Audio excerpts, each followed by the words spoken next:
Miami, plus 200 to win the AFC East, just behind Buffalo and the Jets. The Cowboys opened the season looking to be the first NFC East repeat winners in 20 years. Recent history is not on their side, and presently the topic of conversation has been Dak Prescott, CeeDee Lamb still awaiting contract extensions. Jerry Jones said this with regards to talks with Lamb. We're in good shape there, and we are having promising talks. Say, well, why you keep talking? Won't you do something? Again, as in anything, it takes both of you there at the same time. But I believe it's got the proper amount of everything, emphasis, importance for everybody involved here, and we'll see how it goes. Not to put words in your mouth, but you're optimistic something will be done? Well, I think I am, and when I say that doesn't sound too promising. The facts are that I believe we'll come together. I don't want to speak for him. That's what I'm trying not to do. But we wouldn't have offered him what we've offered him if he didn't want him to be here. Mike Tannenbaum, you're a former GM. We keep hearing this contract is close. You've been in discussions like these. What could be the holdup at this point? Great question. It could be things like how much is guaranteed or things like cash flow, but this deal should have been done months ago. The Cowboys have cost themselves millions and millions of dollars from a lack of strategic plan, meaning they could have gotten this deal done back when Davante Adams was at the top of the market at $28 million. Now they're going to be somewhere in the mid-30s for a core player that they hit on in the first round. And you should get in a room, tell the agent, like, look, we're not leaving until this deal's done.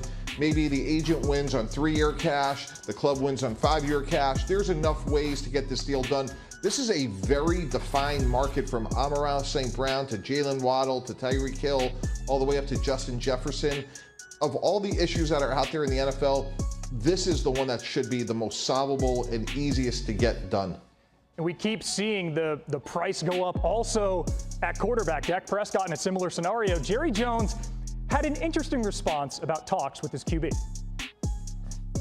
You know, one of the things that I would like for our fans to really understand is that 9 times out of 10, these are existing contracts that you have in place. And you should be able to operate under those. But we've gotten it now in the NFL. Other teams are dealing with it to where with time on the contract, you still have contract discussion, and that's what we're doing. But none of us, player or teams, want it to hurt the preparation or the likelihood of playing at your best opening day. Booger, you're a former player. What do you make of this position taken here by Jerry Jones? Yeah, I think I understand what Jerry's saying. He's basically saying honor the contract, and when we decide to give you a new contract, we'll do that. That's what he kind of means when he says there's time left on the contract, which is true.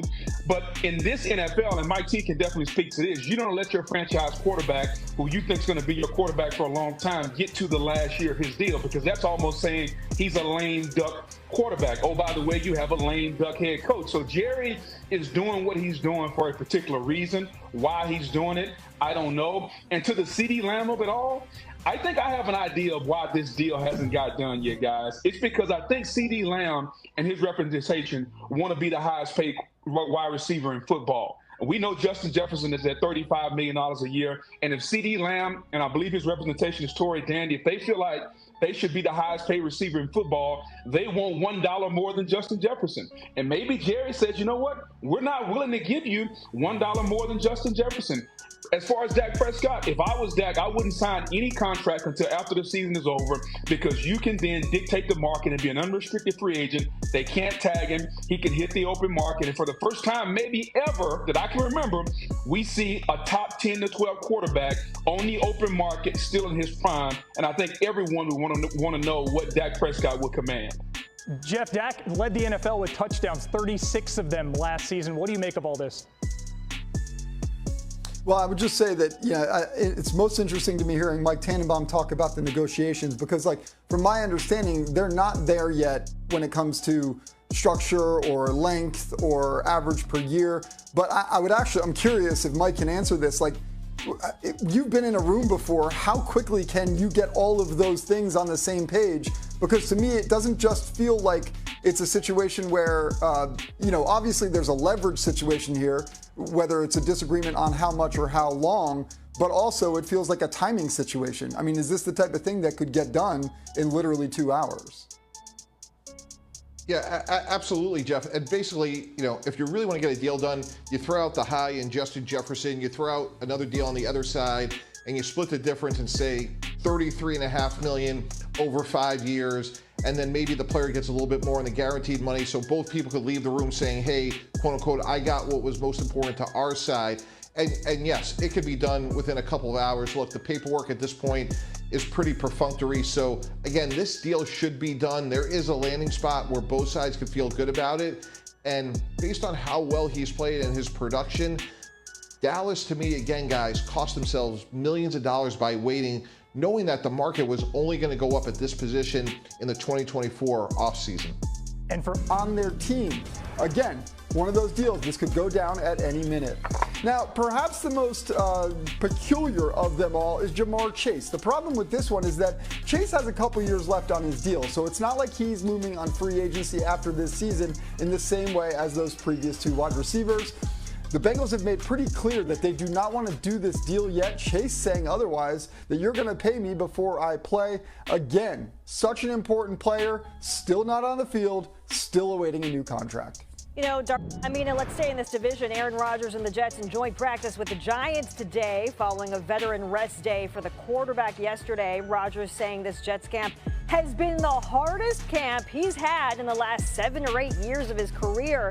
It follows extensive rehab the 40-year-old has done to come back from an Achilles surgery. Head coach Robert Saleh addressed what Rodgers had to say earlier today. I think we're not trying to revisit the Junction Boys, but at the same time, this country club style that's kind of taking on all of sport, not just football, but all of sport. There's a fine line. They've got to be ready to play football. The camp coming to a close here, Robert. Do you feel like Aaron is where you want him for September 9th? Felt like he was where we needed him when he first walked in. I'm telling you, his arm is 30. You guys see him every day. His arm is still 30, and he's got plenty of mobility. He showed that in Carolina, getting out of the pocket several times. He does it in practice. I think he is absolutely ready to go. All right, Booger McFarland back with us. Booger, when you hear what the quarterback and the head coach are saying, we just heard Robert Saleh say he's got that arm, his strength is back, his mobility is there. What could that indicate about what how the Jets look, right, going into this season? Well, I think this gives the Jets the best opportunity to be the best team they can be. And if they stay healthy, I think they're a playoff football team. I don't have any doubt about Aaron Rodgers' mind. I think my only doubt about him is the physical ability because he's getting older. There have been some injuries that have popped up, but everybody says we're good right now. And I think the key for the Jets is not just going to be Aaron Rodgers, but their two tackles. When you talk about Tyron Smith and Moses, can those two tackles stay healthy? Can they get the young guy to come along? I think all those play a pivotal role because if this team can stay healthy and Aaron Rodgers can be upright for 17 games, they can compete for a playoff spot. And with Aaron Rodgers' ability and how he plays, this is a former MVP. If he gets into the postseason, there's no telling what kind of damage he can do. So if I were Robert Saleh, if I were Aaron Rodgers, I feel pretty good right now because this is probably the cách làm một chiếc vòng tay mang tên cầu thủ NBA T-Rex Maxey như thế này nhé. Các bạn bắt tay vào làm cùng tôi nha. Hôm nay mình sẽ hướng dẫn các bạn cách làm một chiếc vòng tay mang tên của cầu thủ NBA, đó là T-Rex Maxey nhé. Nguyên liệu của mình cần có đó là cái áo này. Mình sẽ sử dụng để mình cắt cái phần dây buộc vòng. Ở đây mình dùng là kéo. Các bạn cũng có thể thay thế bằng những cái dụng cụ khác nhé. Ví dụ như là dao lọc giấy này, kềm bấm này, hay là cái kéo bấm chỉ. Nói chung là dùng cái vật dụng gì cũng được, miễn là nó có thể cắt được dây thì mọi người dùng nhé. Và các bạn sẽ chuẩn bị cho mình kim để mình sâu vào. Đây, kim sâu vào.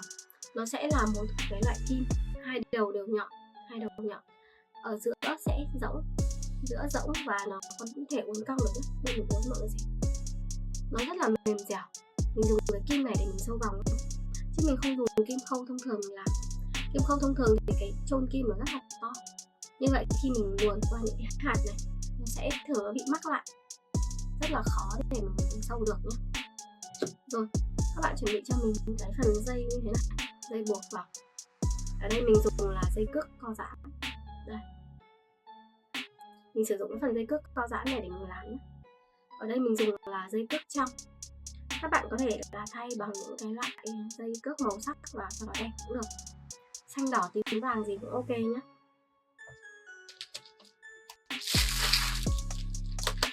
Đây mọi người dùng cho mình cái hạt như này thì mình làm vòng này. Hạt màu sắc rất là nhiều màu, rất là xinh. Từ cái màu trong đến màu đục này, từ màu nhũ đến cái màu lì. Hình dáng cũng rất là nhiều hình dáng. Hình vuông, tròn này, trái tim này, tam giác này, nhiều hết. Mình dùng những cái màu sắc này mình làm thành cái vòng cho nó đẹp nhé. Rồi và không thể thiếu được đó chính là cái hạt chữ cái. Đây. Mình dùng những cái hạt chữ cái như thế này. Mình dùng để mình xếp chữ tên của những cái cầu thủ NBA nhé. Ở đây thì mình chuẩn bị cái hộp chia ngăn. Hộp chia ngăn sau đó thì mình sẽ đổ từng chữ một vào từng ngăn. Đấy. Mỗi chữ mình cho vào một ngăn. Như vậy thì khi mà mình nhặt chữ rất là dễ. Cần chữ cái gì mình cầm đúng ở ô đấy lên là được. Mọi người không trộn chung nhé, không trộn chung hạt vào nhau. Nếu mà các bạn đổ chung hết tất cả vào một chẳng hạn thì khi các bạn tìm chữ rất là khó, các bạn phải lựa ra rất là khó. Rồi bây giờ mình sẽ bắt tay vào làm này. Đầu tiên thì mình sẽ đo dây. Mình đo vào cổ tay. Mình đo một đoạn dây cách cổ tay khoảng 2-3 cm tùy ý nhé. Cách ra như vậy để mình lấy cái khoảng trống mà mình có thể mình buộc dây được. Đấy. Mình đặt đoạn dây rồi. Mình phải cần có khoảng trống để buộc dây. Tại vì là nếu mà mình không có khoảng trống như vậy thì khi làm xong sâu rất là mất công rồi. Nhưng mà sâu rồi không làm cách nào để mình nối lại được nhé. Nên là mọi người bao giờ cũng phải làm khoảng trống cho mình. Rồi bây giờ mình sâu kim vào. Mình sâu kim vào.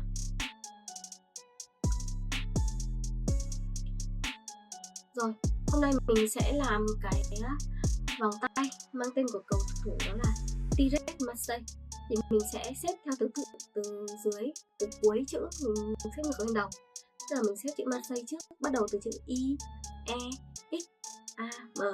Đấy, mình sẽ xếp như vậy nhé. Để mình xếp vào này. Lý do vì sao mình phải xếp ngược thì là do nếu mà mình xếp xuôi ấy, thì khi mà mình làm xong thì cái chữ cái của mình nó sẽ bị đảo ngược hết, rất là xấu. Nên là mọi người sẽ phải xếp xuôi, xếp ngược từ đầu cho mình.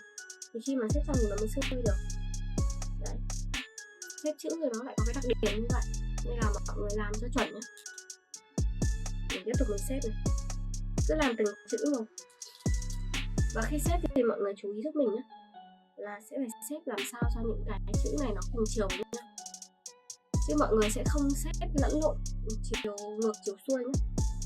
Xếp lẫn lộn xong đến lúc mà mình làm xong nó không đọc được ra chữ cái nữa. Nó sẽ bị lẫn lộn, nó lộn xộn. Rồi mình tiếp tục mình xếp.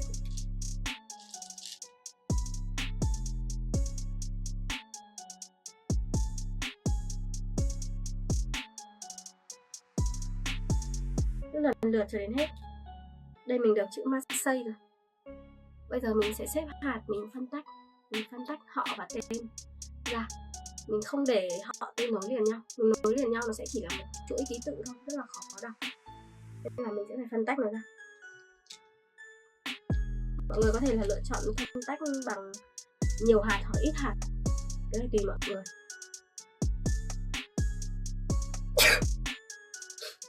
Đây mình sẽ xếp hạt và mình phân tách nó nhé. Mình sử dụng cái hạt trái tim lấp lánh này đây. Trái tim lấp lánh này. Mình xếp vào.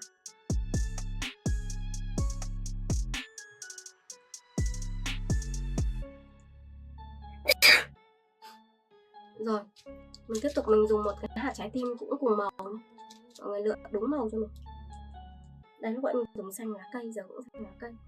Mình xếp cho hai cái phần đầu của trái tim nó xoay vào nhau. Mình xếp cho hai phần đầu trái tim xoay vào nhau.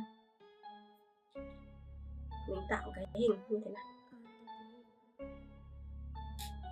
Bây giờ thì mình sẽ xếp tiếp chữ T-Rex. T-Rex thì mình cũng xếp ngược nhé. S, E, E, R.